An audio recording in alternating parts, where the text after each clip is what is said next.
Assalamualaikum. Kumpulan kami membuat kajian tentang kesenian ukiran kayu bagi subjek ADE 493 Malay Traditional Art and Aesthetic.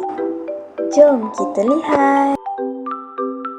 Yang pertama ialah pengenalan. Kayu merupakan satu medium yang sering digunakan dalam kehidupan manusia, seperti sebagai tiang rumah, atap rumah, alat menukang, alat muzik dan sebagainya. Kayu juga mudah untuk dibentuk dan diukir berbanding medium lain seperti logam.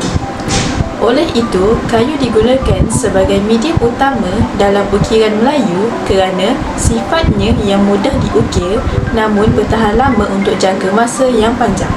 Ukiran kayu Melayu merupakan satu tradisi yang menggambarkan adat orang Melayu dengan mengukir motif-motif seperti bunga, daun dan dedahan di atas kayu bagi menghasilkan seni kraf yang cantik. Malaysia sebagai negara Islam mematuhi syarat-syarat dalam membuat ukiran kayu, iaitu tidak mengukir bentuk manusia atau benda hidup yang boleh menimbulkan salah faham dan hanya menggunakan bunga dan daun sebagai motif utama. Ukiran kayu Melayu banyak digunakan dalam bidang arkitek seperti tiang rumah, atap rumah dan dinding rumah. Ukiran ini banyak digunakan pada rumah zaman dahulu seperti Istana Seri Menanti Lama. Seni ukiran kayu telah wujud sejak berkurun lamanya dan menjadi salah satu barang estetika negara Malaysia. Malaysia terutamanya negara yang menjadi pilihan terbaik dunia yang mempunyai sumber hasil hutan yang sangat banyak. Kayu-kayu ini sudah lama digunakan sejak dahulu lagi, terutamanya dalam pembinaan rumah warisan tradisional Melayu. Seni bina Melayu tradisional banyak menggabungkan ukiran kayu yang indah dan corak seni bina yang sangat baik membiasakan setiap rumah tradisional Melayu. Ia penting untuk daya tarikan dan juga nilai budaya. Rumah Melayu mempunyai ukiran kayu yang menghiasi fasad luarannya yang menaikkan dan mencantikkan rupa binaan tersebut. Tiang rumah, rasuk, cucuk atap dan panel semuanya mempunyai ukiran yang rumit. Selalunya memasukkan motif naturalistik seperti bunga, daun dan reka bentuk geometri yang juga rumit. Selain itu, ukiran pada pintu gerbang di bahagian depan rumah kerap menampilkan motif tradisional makhluk mitologi ataupun simbol budaya yang bermakna kepada pemilik rumah. Seterusnya, seni bina ukiran kayu di Istana Melayu. Muzium Diraja Kuala Kangsar yang terletak di Perak, Malaysia.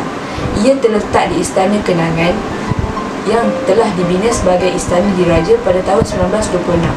Seni bina Melayu tradisional Muzium Diraja Kuala Kangsar kerap menggunakan ukiran kayu yang rumit sebagai perhiasan.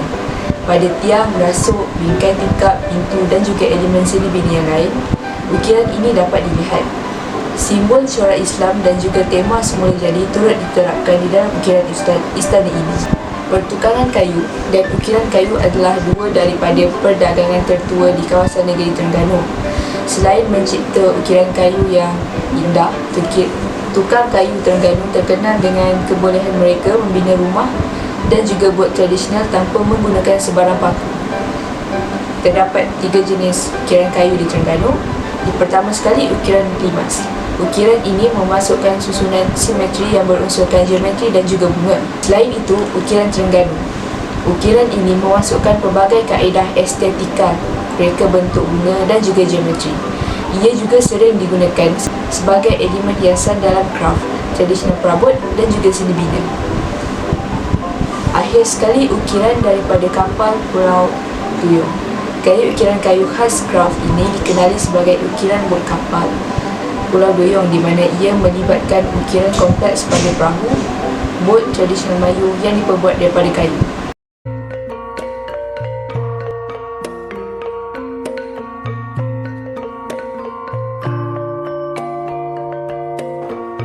Ini adalah antara alat, motif dan teknik yang digunakan dalam mengukir kayu di Terengganu.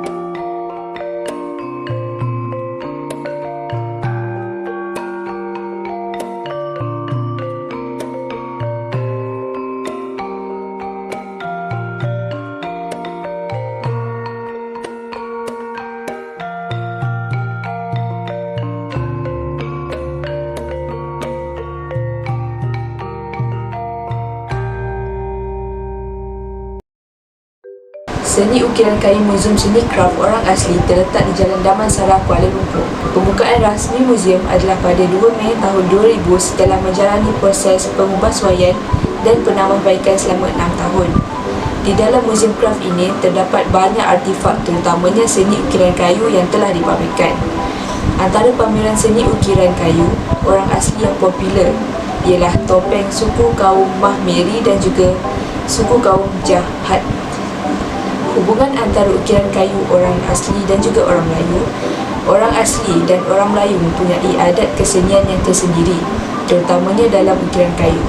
Kehidupan harian, mitologi dan kepercayaan budaya mereka sering diperlihatkan dalam motif dan corak ukiran kayu orang asli. Berbeza pula dengan orang Melayu, di mana mereka kaya dengan warisan seni ukiran kayu. Ia dapat dibezakan dengan corak yang kompleks dan juga corak yang sering ditemui dalam seni bina Melayu tradisional seperti barang hiasan dan binaan keagamaan yang menggunakan tema semula jadi.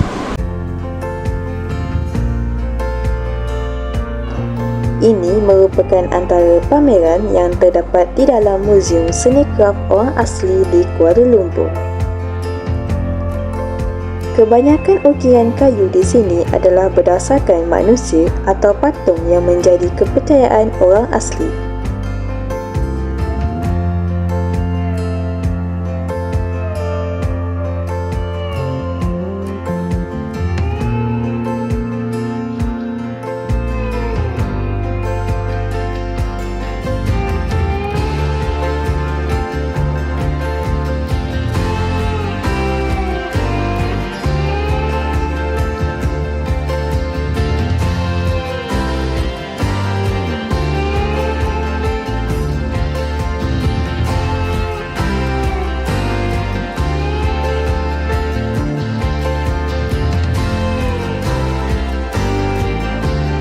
Namun begitu, terdapat juga pameran alat muzik yang diperbuat daripada kayu.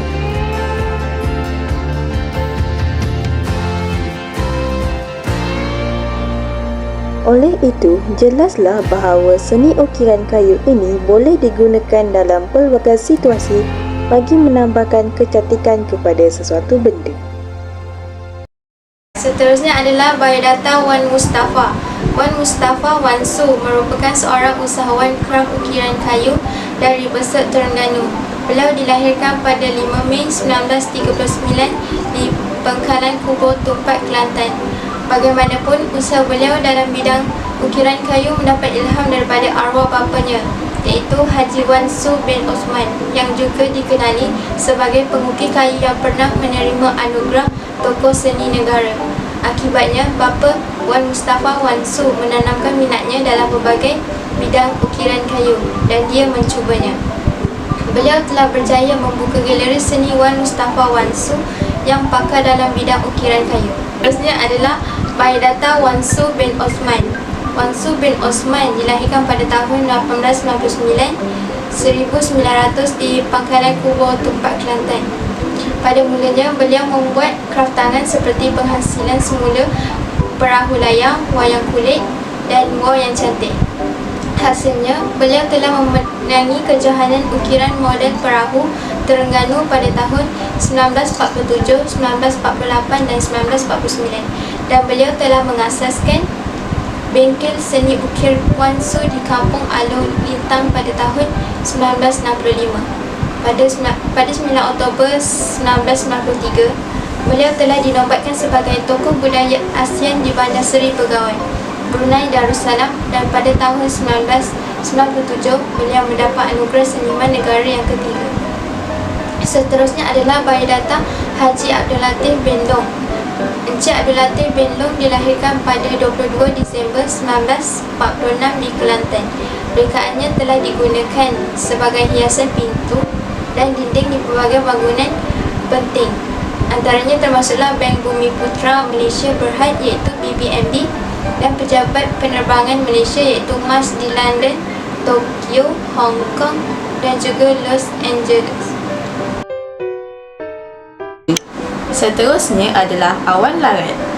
Awan larat merupakan satu teknik yang menggunakan motif bunga kemudian bercambah secara melarat atau melingkar dengan bentuk tertentu.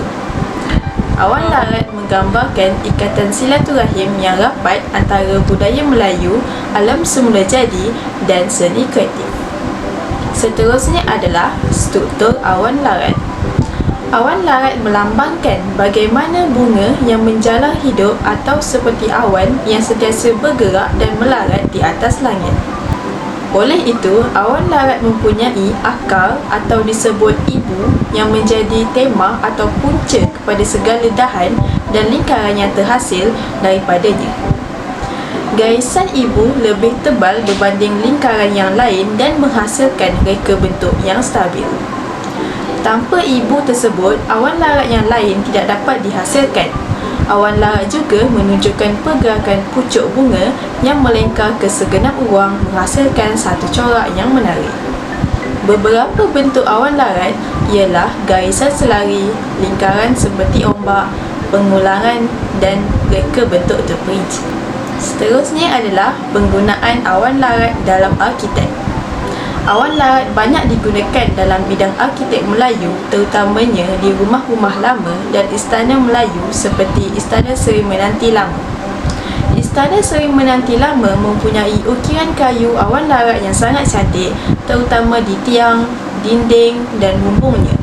Istana ini menggunakan jenis kayu yang sangat kuat, iaitu kayu penang. Ukiran kayu Melayu juga digunakan pada pintu dan tingkap rumah dengan motif tertentu seperti itik pulang petang yang mengisahkan tentang sekumpulan itik yang pulang ke rumah pada waktu senja. Dan akhir sekali, kesimpulannya ialah budaya seni dan kraf Melayu kebanyakannya dipengaruhi oleh budaya Islam. Budaya Islam biasanya terdiri pada unsur alam semula jadi kerana ia merupakan simbol Islam tradisional yang menunjukkan identiti Islam.